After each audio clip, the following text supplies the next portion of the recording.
Hello, I'm Karen and I own the Cake Tower. I'm really sorry about the way that the last video ended. My dad only lives next door but one, bless him, and he just loves to pop round, and he's helping me actually do some research for a motorbike. I've been asked if I can actually make a Repsol motorbike for next year. I'm just putting a bit of corn flour on my hands because the flesh icing is a little bit tacky and I'm feeling like I'm going to stick to it, so sorry about the disturbances anyway. So my dad's helping me and he's brought me around loads of pictures to help me with making this new motorbike, so I'm really grateful for that, so thank you very much, Dad. And I was actually trying to explain to you about how to make flesh. It is really easy these days because if you actually go to the shops it actually says flesh on the food colouring, but it is actually paprika food colouring and you only need a little amount. And I might make a video actually.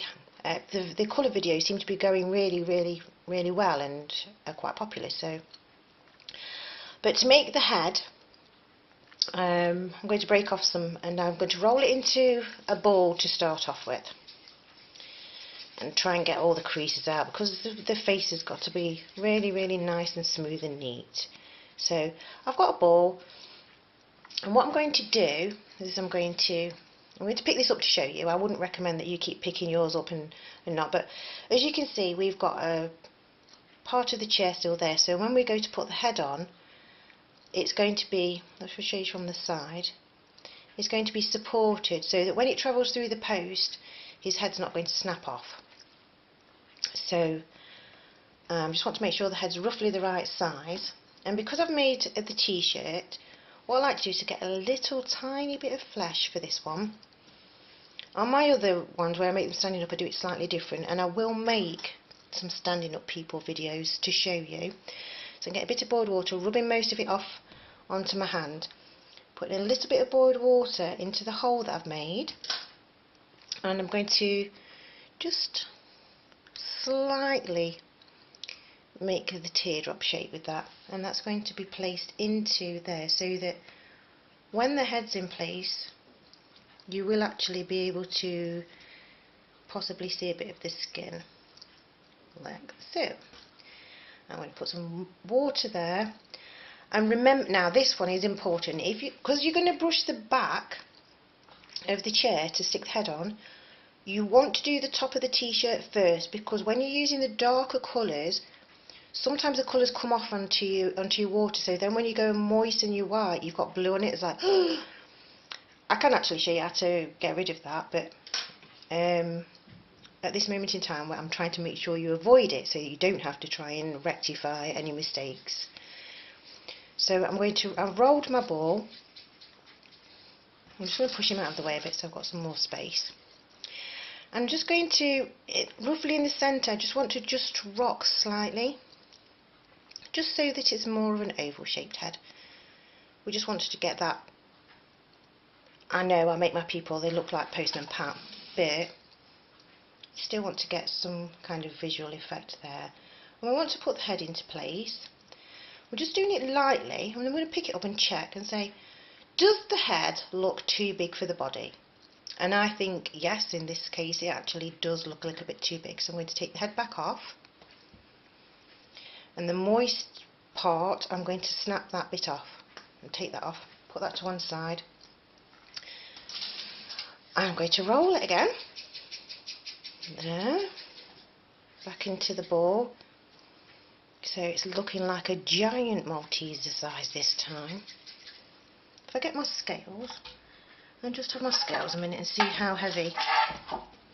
Put that out of the way a minute, get my scales. Go on to naught please, scales. There, we're on naught. So if I put the head on, the head is only about 5 grams, so about the same sort of size as the feet actually, just so that you've got a better understanding. Sorry, the light, I've had some new lights fitted. I'm trying to alter my kitchen in stages while I'm actually not working, so the lights have been changed and I'm still having a few problems, but I'm going to get some more when I've had my cupboards put up.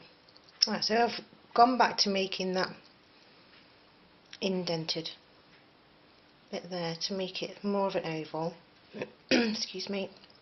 And then we're going to moisten the back of the chair this time, so most of the water off on my hand, a little bit of water on the back of the chair, rinse my brush straight away so there's no colours accidentally left inside it for when I go to use it next time. I'm going to stick the head into place, and I'm pushing so the head is against the back of the chair, so the chair is going to support it so it's not going to fall off, and we'll put that back down there. And I'm going to pick it back up again to show you this bit. I'm going to support the back of the head with my finger because I'm going to use my ball tool and I'm going to be pressing in. I want the smile tool first, to be fair. So we've got our smile tool, can we see that? And we're going to put the smile in because we want our person to be happy. Then when I go to do the eyes, what I do is I use the smile as a guide, so I want to come slightly to the side of that smile, and I'm going to put an indent for one of the eyes, and the other side, indent. So we've got our eyes, and these need to be quite deep sockets really, because you're going to put some small balls in there, and you don't want your eyes to be like bulging out and be googly eyes. So I'm just going to use the smaller side of this tool and just go in a little bit more so that we've got our eyes into place. Push the head back down a bit because I've had it tipped up. I want it to still be quite straight. Then I'm going to get what I like to call the petit pois sizes to make the ears. So I want 1,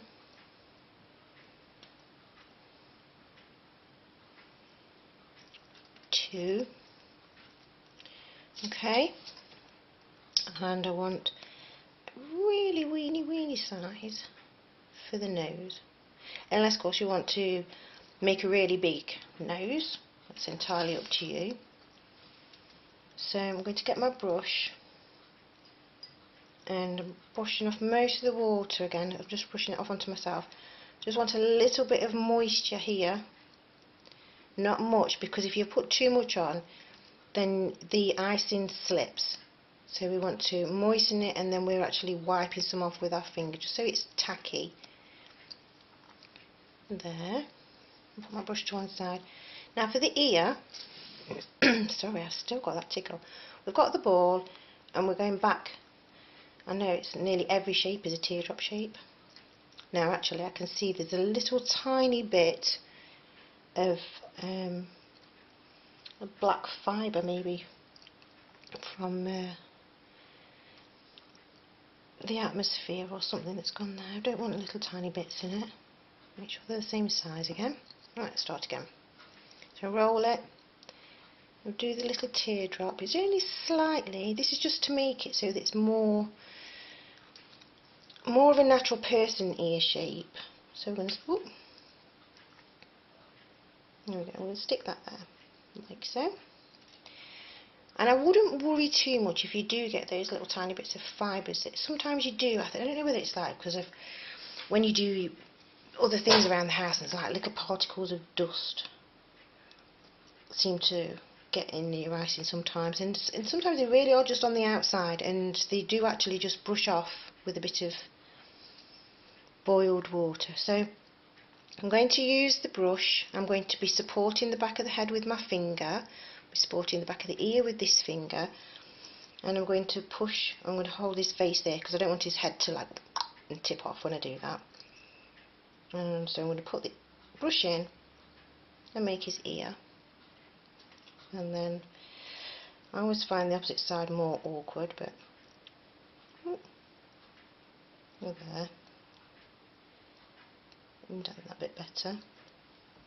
And then what we do, so as I like to, my work's normally on the side like that, so I will just press the ears just so that I'm sorry you're not on camera there, I just press the ears gently just to make sure that they're all a nice sort of shape. Then we're going to get our nose and put our nose. Okay, then that bit of boiled water that I put on earlier dried that fast. I need some more. Try again. and put the nose into place, like so. So he's now got his ears and his nose. I'm saying him, he's got pink trousers on. Sorry, bless him. There. There's nothing wrong with a man wearing pink trousers if he wants to sit at home in his pink trousers. Everybody's entitled to their own colour things. Right, so I'm just working the flesh colour again. And I'm just going to, this time, so I think that's actually going to be a bit big. I'm going to go a bit smaller.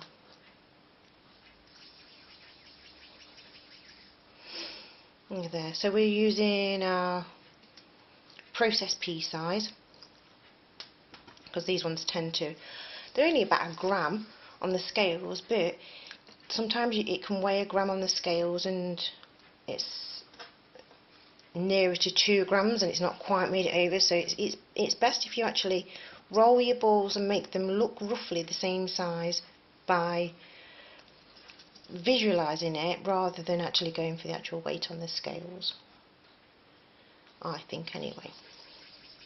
Right, so we're going to do the arms now, and remember we're just doing from the elbow to the hand, so we just want to do a little rocking sensation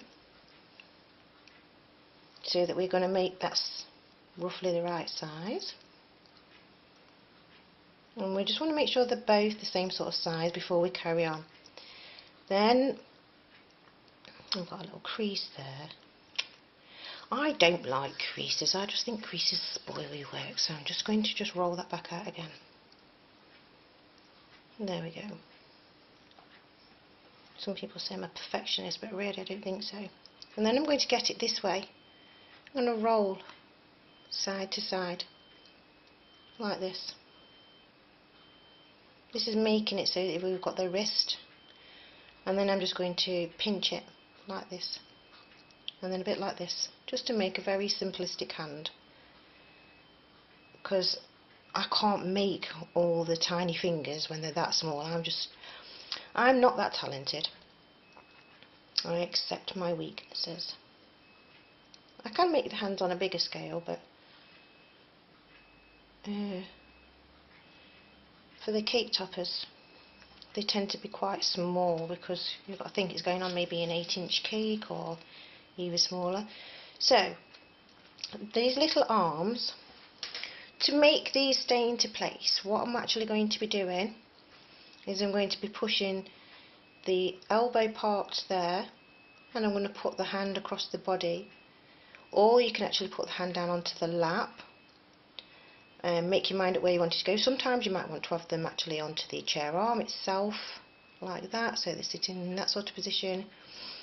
But to me, I find it easier to come across sort of to the body. So I'm just going to get some more of my boiled water, rub most of that off, and a little bit under there, and a bit across the body, a bit under there, and a bit across the body. If you can hear that alarm in the background, that's my dad's alarm. He's got a workman round at the minute, so I'm sorry that that's in the background, but life goes on. There we go. We'll put that arm into place there, stick his hand there, and I'm pushing, you know, reasonably firmly, because we want these to set into place. We don't want to go back to find later on that this has dropped away with the force of gravity, so you really need to make sure that they're nicely stuck into place. And as you can see, shoulders move slightly there, so what I'm going to do is I'm going to go and get my tool, and I'm just going to bring this back over this way a little bit. I'm just using this tool, I've just literally just brought it back into place there. And the same with the other side. And there we go. And now we have our person in our chair, complete with the shoes. And this is where we're going to leave them so that we can dry, because when it comes to doing the hair, you need to press quite firmly, because I'm going to show you how to make markings in the hair to make it look more realistic. So I do hope that you've enjoyed these videos. I'm sorry for all the disturbances, which are mostly my dad's fault.